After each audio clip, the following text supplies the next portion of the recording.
नमस्कार, मैं नवीन Kumar, assistant professor इतिहास मोता महाविद्यालय राजगढ़। आज 5 सितंबर को शिक्षक दिवस के अवसर पर आप सभी विद्यार्थियों को वो हार्दिक शुभकामनाएं।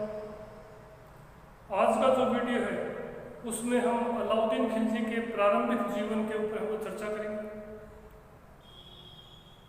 और प्रारंभिक जीवन पर चर्चा करने के पश्चात हमारा जो उसके संबंध में जो अगला वीडियो होगा वो उसके उत्तर और दक्षिण भारत की विजयों से संबंधित होगा, जिसके ऊपर है वो कई बार क्वेश्चन पूछा जाता है। अलाउद्दीन खिलजी की विजयों को है वो विजयों के ऊपर है वो या उसकी उपलब्धियों पर प्रकाश डालिए या खिलजी साम्राज्यवाद पर प्रकाश डालिए।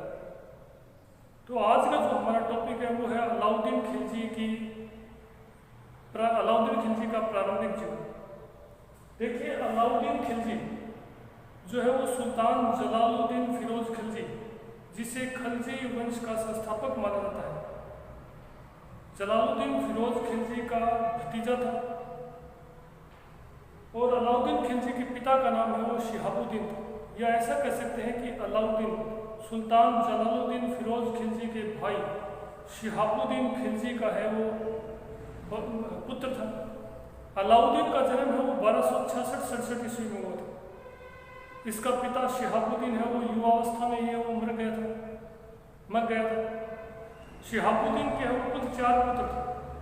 अतः ऐसी स्थिति में इनके पालन पोषण का जो दायित्व है वो जलालुद्दीन फिरोज खिलजी प्राप्त। यद्यपि जलालुद्दीन फिरोज खिलजी ने इन चारों भाइयों की है वो सैनिक शिक्षा की उचित व्यवस्था की, किंतु शिक्षा और दीक्षा की हम उचित व्यवस्था नहीं कर पाए। यही कारण है कि अलाउद्दीन खिलजी जो है वो निरक्षर रह गया, परंतु उसने अस्त्र शस्त्र के संचालन और अश्व संचालन में वो शीघ्र ही निपुणता हासिल कर। इस प्रकार वह एक वो निपुण सैनिक के रूप में है वो अपनी छाप वो शीघ्र ही उसने अपनी छाप छोड़ दी। उसकी इसी योग्यता से प्रभावित होकर जलालुद्दीन खिलजी ने अपनी 2 पुत्रियों का विवाह अलाउद्दीन और उसके छोटे भाई अलमास बेग के साथ कर दिया था।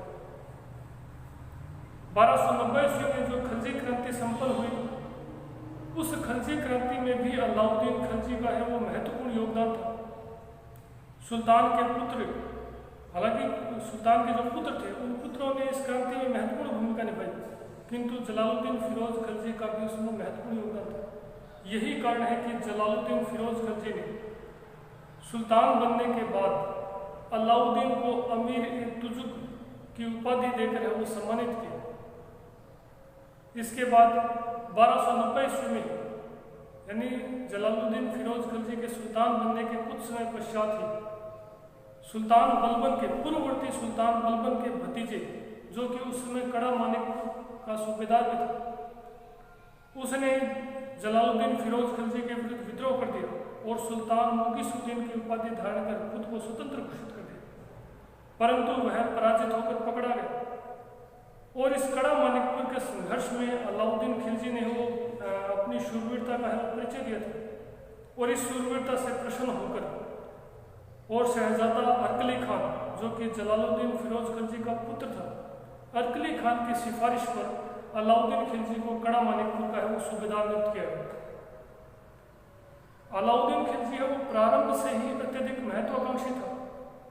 यद्यपि उसका चाचा जलालुद्दीन फिरोज खिलजी उसकी महत्वाकांक्षा से है वो परिचित था, किंतु वह अपने भतीजे के प्रति प्रारंभ से ही अत्यधिक उदार रहा था।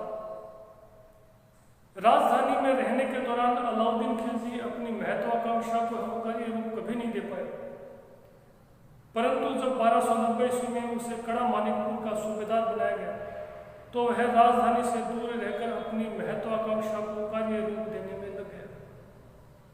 कड़ा मानिकपुर पहुंचने पर उसे जो जलालुद्दीन फिरोज खिलजी के प्रति जो असंतुष्ट अमीर थे उनका तथा मलिक छज्जू के प्रति निष्ठावान जो तुर्की अमीर थे उनका भी उसे सहयोग मिल गया। और इन असंतुष्ट तुर्की अमीरों ने अलाउद्दीन की महत्वाकांक्षा को और अधिक उकसाया। अलाउद्दीन भी जानता था, यद्यपि महत्वाकांक्षी था, किंतु वो जानता था कि उसे अपनी महत्वाकांक्षा को है वो निर्णायक रूप में परिवर्तित करने के लिए उसे एक विशाल और शक्तिशाली सेना की आवश्यकता है, और एक शक्तिशाली सेना को संगठित करने के लिए उसे धन की आवश्यकता थी। अतः उसने पहली बार 1292 ईस्वी में मध्य भारत स्थित भीलसा नगर पर है वो आक्रमण किया। यहाँ से उसे जो धन संपत्ति प्राप्त हुई, उस धन संपत्ति से उसने लगभग 8000 घुड़सवारों की एक शक्तिशाली सेना तैयार की।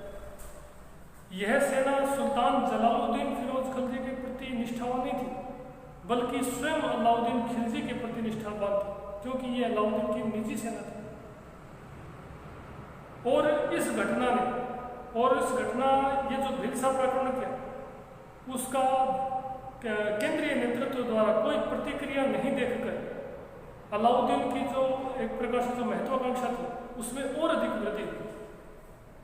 और इसी का लाभ उठाकर 1296 ईस्वी में, क्योंकि वो जानता था कि 8000 घुड़सवारों की सेना उसकी महत्वाकांक्षा को कार्य रूप देने के लिए पर्याप्त नहीं है, इसी कारण उसने 1296 ईस्वी में और अधिक सेना संगठित करने के लिए 1296 ईस्वी में उसने दक्षिण भारत स्थित देवगिरी, जो कि मोहम्मद बिन तुगलक के समय बाद में दौलताबाद नाम उसका रखा गया था, देवगिरी के वो यादव राज्य पर वो आक्रमण किया। वहां का शासक रामचंद्र देव था, और देवगिरी पर आक्रमण के परिणाम स्वरूप उसे भारी मात्रा में वो अथाह धन संपत्ति प्राप्त हुई। जिस समय अलाउद्दीन खिलजी ने देवगिरी पर आक्रमण किया, उस समय जलालुद्दीन फिरोज खिलजी ग्वालियर में ठहरा हुआ था, और यहीं पर उसे अलाउद्दीन द्वारा बिना उसे सूचित किए देवगिरी पर आक्रमण करने की सूचना प्राप्त हुई। उसका अनुभवी वजीर मलिक अहमद चप जो उसके साथ था, उसने सुल्तान को है वो सलाह दी कि अत्यधिक धन जो है वो मनुष्य को उन्मादी बना देता है, और अलाउद्दीन भी इस समय असंतुष्ट अमीरों से घिरा हुआ है। अतः सुल्तान को ऐसी स्थिति में उदारता के स्थान पर है वो कठोरता से कार्य करना चाहिए, और आगे बढ़कर अलाउद्दीन के मार्ग को रोककर लूटी गई धन संपत्ति को जब्त कर लेना चाहिए। परंतु जलालुद्दीन अपने भतीजे के प्रति अत्यधिक विश्वस्त था, और उसने मलिक अहमद की सलाह पर ध्यान न देकर वो ग्वालियर से वापस राजधानी लौट गया। अलाउद्दीन ने वो तेजी से देवगिरी पर आक्रमण करने के बाद धन संपत्ति के साथ वो तेजी से कड़ा मानिकपुर किए हो और वो रुख किए। कड़ा मानिकपुर पहुंचने पर उसे अपने भाई अलमास बेग, जो इस समय दिल्ली स्थित राजधानी के दरबार में ही मौजूद था, अलमास बेग से उसे दरबार की सूचनाएं निरंतर मिलती रहती थी। अलमास बेग से ही उसे कड़ा मानिकपुर पहुंचने पर सूचना मिली कि सुल्तान जलालुद्दीन को उसके देवगिरी अभियान के बारे में जानकारी मिल गई। ऐसी स्थिति में उसने सुल्तान को बुलावे में रखने के लिए क्षमा मांगते हुए अपना दूत भेजा, और कहा कि वह शीघ्र ही लूट के माल सहित स्वयं राजधानी दिल्ली में है वो उपस्थित हो जाएगा। सुल्तान जलालुद्दीन ने भी उसके इस कथन पर या उसके अनुग्रह को स्वीकार कर उसके विरुद्ध वो कोई कार्रवाई नहीं की। परिणाम स्वरूप अलाउद्दीन खिलजी को जलालुद्दीन की उदारता का और भी अधिक लाभ उठाने का अवसर प्राप्त हो गया।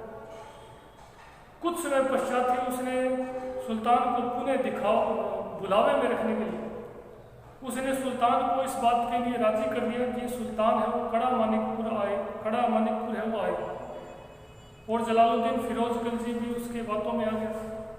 और परंतु उसने मलिक अहमद चप की सलाह पर शाही सेना सहित है वो कड़ा मानिकपुर की ओर प्रस्थान किया। किंतु यहाँ पर जब अलाउद्दीन खिलजी को सेना सहित जलालुद्दीन के आगमन की सूचना मिली, तो उसने पुनः एक प्रकार से सुल्तान को बुलावे में रखने का प्रयास किया, और सुल्तान को सूचना भिजवाई कि वह शाही सेना सहित सुल्तान के आने से भयभीत है। अतः सुल्तान और उसके खेमे में यानी अलाउद्दीन के खेमे में एक प्रकार से भय का माहौल है। अतः सुल्तान को निशस्त्र ही उसके वो खेमे में आना चाहिए। जलालुद्दीन ने पुनः मलिक अहमद चप की सलाह को दरकिनार किया और अपने निशस्त्र अंगरक्षकों के साथ वो गंगा नदी पार की। जब वो तट पर पहुंचा तो अलाउद्दीन ने आगे बढ़कर नाव पर चढ़कर उसके पैर छूकर उससे वो पुनः क्षमा मांगी, और जैसे ही सुल्तान अलाउद्दीन के साथ नाव से नीचे उतरने लगा, उसी समय अलाउद्दीन के इशारे पर उसके एक विश्वस्त सैनिक ने सुल्तान पर है वो घातक प्रहार किया और सुल्तान वहीं पर है वो गिर पड़ा। हालांकि उसने भागने का प्रयास किया, किंतु शीघ्र ही उसकी गर्दन है उसकी धड़ से अलग कर दी। इस प्रकार जो और इसके पश्चात जो गंगा नदी के दूसरे तट पर जो शाही सेना थी उस पर है वो अलाउद्दीन द्वारा अचानक आक्रमण कर उसे खदेड़ दिया। मलिक अहमद चप जो है वो अपनी जान बचाकर है वो दिल्ली पहुंचने में सफल रहा। इसके बाद 20 जुलाई 1296 ईस्वी को अलाउद्दीन ने स्वयं को कड़ा मानिकपुर में है वो सुल्तान घोषित कर दिया और इस अवसर पर उसने अपने भाई अलमास बेग को, जो कि उसके शाही सेना के साथ भाप रहा था, अलमास बेग को उलूग खान की उपाधि धारण की। मलिक हिजगुद्दीन, जो कि उसका विश्वस्त सेनानायक था, उसको जफर खान की उपाधि प्रदान की, जो कालांतर में मंगोलों के विरुद्ध संघर्ष में मारा गया था। मलिक संजर को उसके द्वारा अलप खान की उपाधि दी गई और एक अन्य विश्वस्त सेनानायक मलिक नुसरत जालंधरी को नुसरत खान की उपाधि प्रदान की। ये चारों उसके सबसे विश्वस्त सेनानायक माने जाते हैं। इस प्रकार 20 जुलाई 1296 ईस्वी को उसने है वो कड़ा मानिकपुर में स्वयं को वो दिल्ली का सुल्तान घोषित कर दिया। अगले वीडियो में हम अलाउद्दीन खिलजी की जो साम्राज्यवादी नीति है या ऐसा कह सकते हैं कि उसके उत्तर और दक्षिण भारत के सैन्य अभियानों के ऊपर वो चर्चा करें। धन्यवाद।